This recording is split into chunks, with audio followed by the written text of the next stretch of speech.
sa kalooban, ikaw ang aming laman. Magbubuhat, manunubos, o Ginoo, sa katanan. Jesus, Ikaduhang pulong. Sultihan ko ikaw karong adlaw, adto ka sa paraiso uban kanako. Pagbasa kiutlo ikan sa Ebanghelyo ni San Lucas. Kami namatay si Jesu Cristo. Unya usa sa mga kriminal nga nagbitay didto, ni bugal-bugal kaniya. Dili ba ikaw mauman ang Mesiyas? Luasa ang imong kaugalingon ug kami. Apan gibadlong siya sa iyang kauban nga nag-ingon, wala ka ba mahadlok sa Dios? Kita aniya dinhi gisulutan sa maurang silot.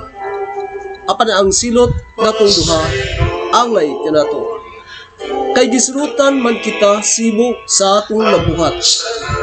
Apan siya walay sala. O bingon siya kang Jesus, Jesus, hinundumin taon ako kung maghari ka na. Bingon si Jesus kaniya, sultihan ko ikaw, karong adlaw, adto ka sa paraiso, uban ka na ko. Lucas 23, sa tinilin ngadto sa 43. Pamalandong.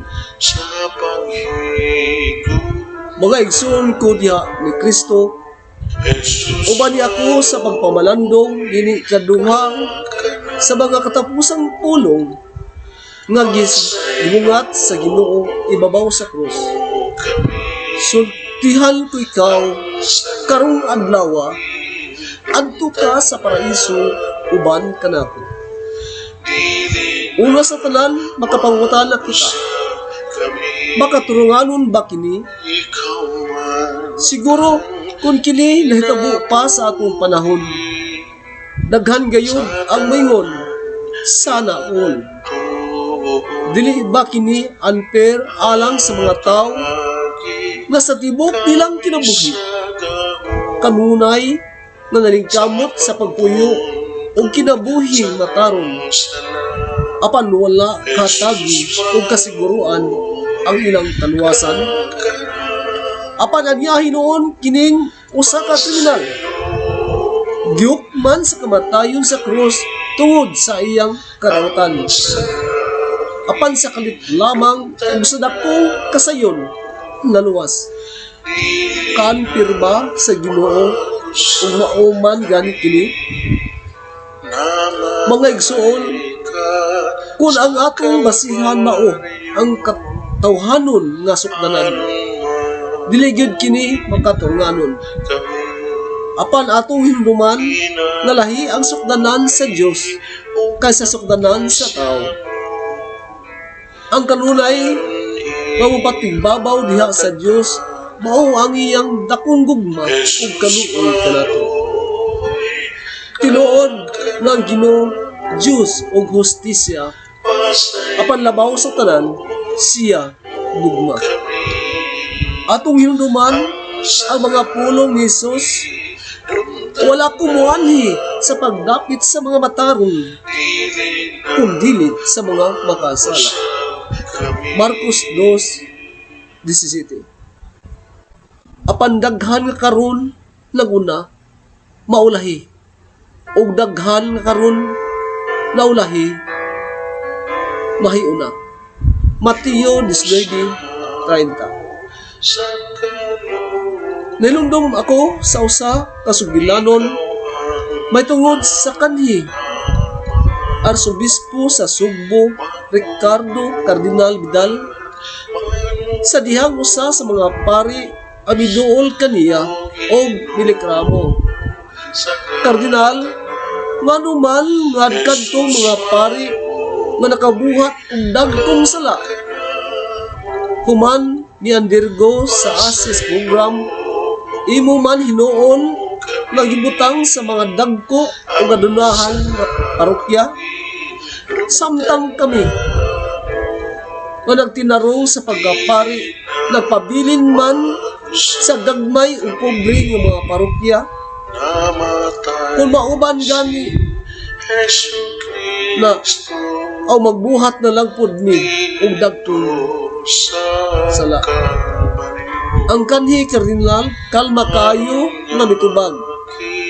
Kay balok ka ba padre ug unsay kalainan nimo og kantong mga pari nga ni-undergo og ASIS program, sila nasakpan na, ikaw wala pa. Mga igsoon kitang tanan, mga masalaypon ug makasala. Ang uban dayag sa ilang pagpakasala, samtang ang uban sikrito sa pagpakasala. Ang uban hibaw-an sa kadaghanan, samtang ang uban pabilin nga nagtakuban. Kung aduna may pinakasigurado nga butang nining kalibutana, kini mao nga ang tanan makasala ug dili gid unta kita angay nga kaluntan. Wala untay si bisan kinsa nga angayan nga dad-on sa Ginoo ngadto sa paraiso. Apan tungod sa iyang dakong gugma kanato, buot niya nga dad-on kitang tanan ngadto sa iyang langitnon nga gingharian. Mao nga tungod sa iyang dakong gugma, hangtod sa katapusan nato nga gininhawa, gitagaan kita niya og kagawasan ug kahigayunan sa pagpili. Kung mo man ba kita diya o magpabilin ba kita diha sa kahimtang sa sala nga maoy nagbulag kanato gikan kaniya. Dili di unfair ang Ginoo. Siya nga ngayan gamayon sa naon. Bangkon nga makasala, maghinulsol o mudawat sa akong gugma. Gidala sa Ginoo ang maong kriminal ngadto sa paraiso. Di tungod kay siya ni David kaniya, kundili tungod kay niangkon siya sa iyang pagkamakasala og nituo siya nga si Jesus nakaluwas kaniya.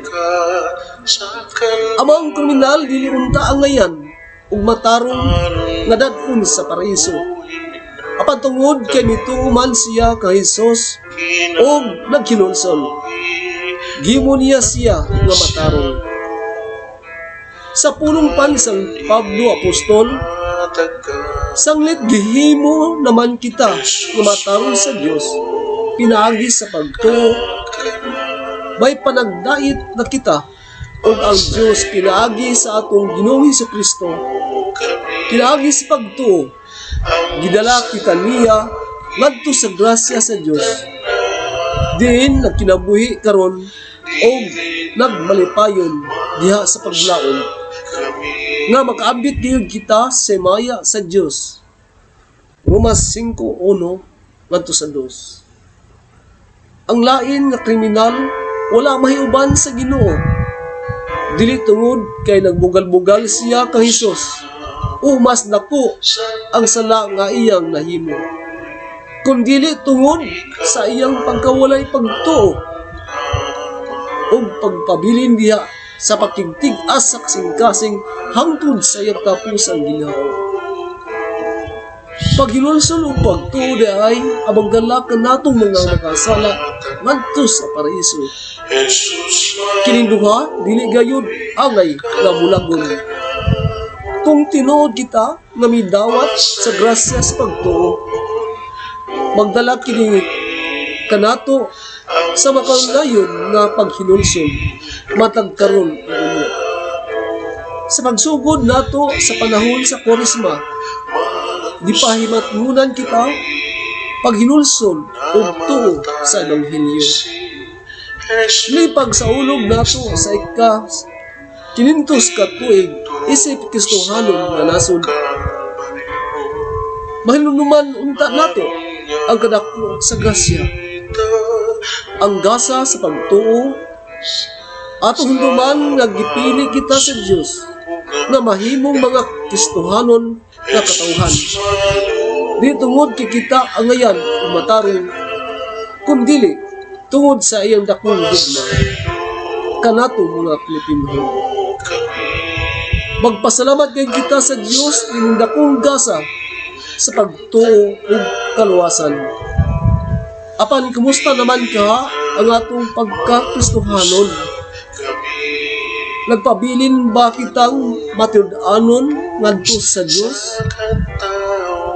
Ang atong gasa sa pagtuo nagdala ba kanunay ug usa ka binulsunod nga kasing-kasing?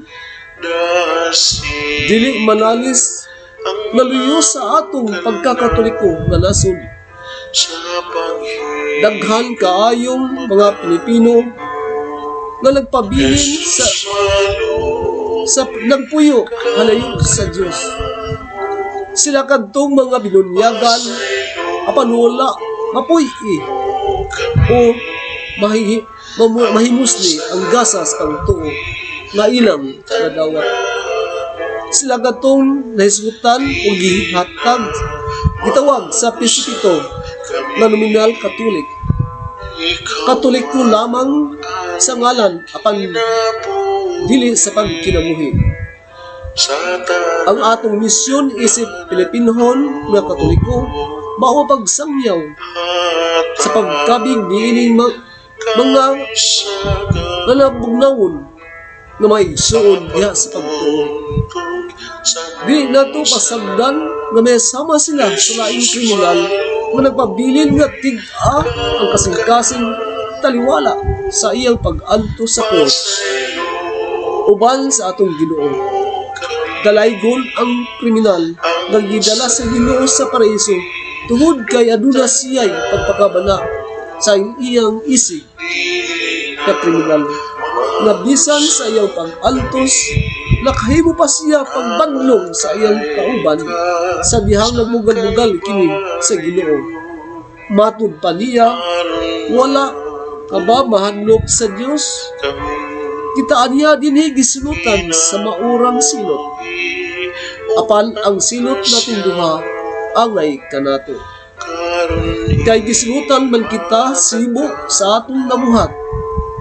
Apan siya walay sala. Sama sa gipakita sa maong kriminal, ang ngayon sab kita nga magpakita o mapakabana sa uban. Labi na sila nga nahikalimot sa Diyos o nagmaloyahon niya sa pagtuo.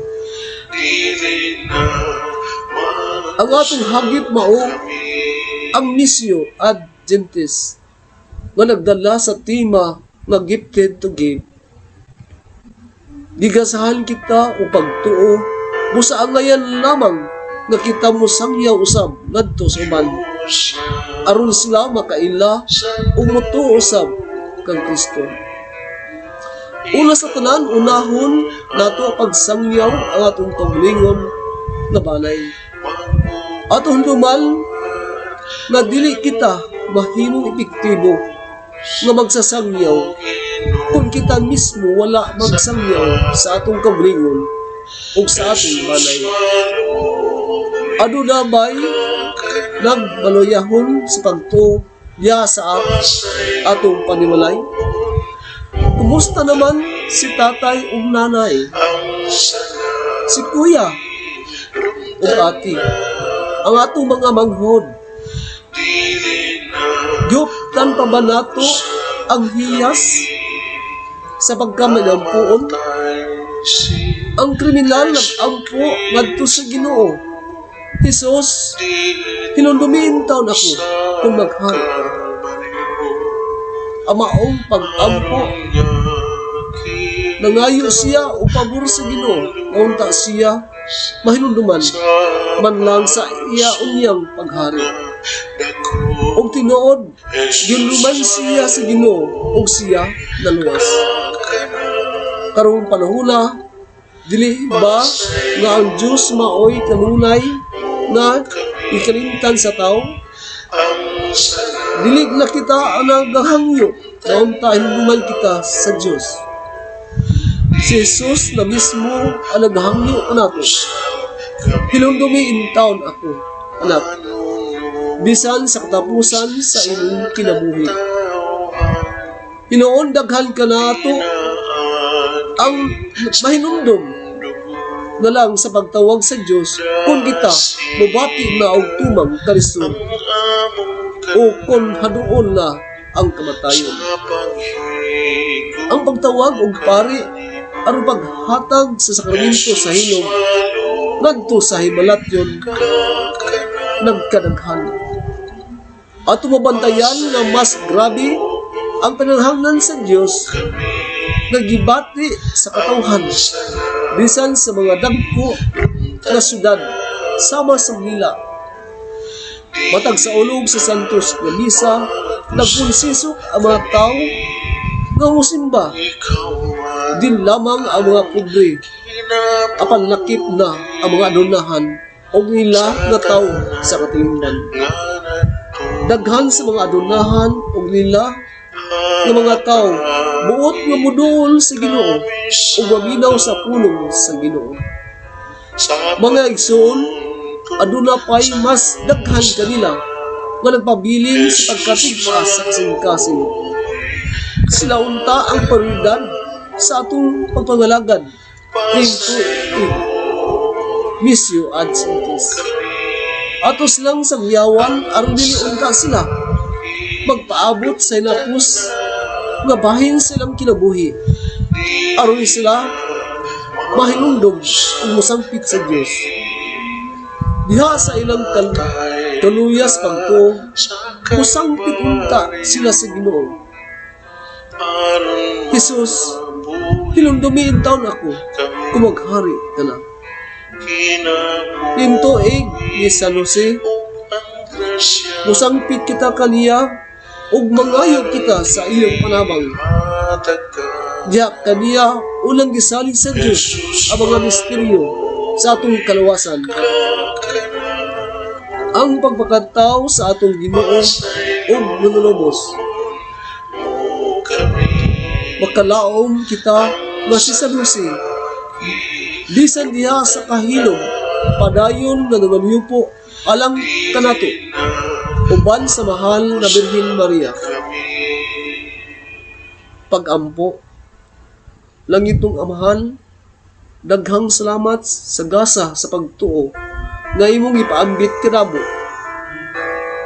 Mga Pilipinohon, bisan sa among kaubos ug kadili ang ngayan, pasalua kami sa panahon sa among gibaliwala ug yosikan ining dakong gasa pinaagi sa among pagsupak sa imong kamuhon. Sa panahon nga among yosikan ug giabuso ang imong gasa sa piliyahan. Diha sa among pagkaluya, panahon sa mga pag-antos o pagsulay, sa among paghikalimot kanimo, sa panahon nga harian kami sa among pagkatawhanon. Sama sa maong kriminal, makatulunta kami sa pagpaubos, kanunay, ug pag-angkon sa among mga sala, ug madangop sa imong kaluoy ug panabang. Dili unta kami mahikalimot kanimo ug sa imong Diosnon nga kaluoy, aron makalaom kami naman sa among kinabuhi, mayuban kami kanimo sa paraiso. Amen. Birhen Maria, dalang panan sa mga makasala, iampo mo kami karon ug sa oras sa among kamatayon. Amen. Senyor San Jose, Bahala ni Maria, tagai kami ubusa, kamalipayon nga kamatayon. Amen. Salamat sa mga sa Anak, sa Diyos Santo.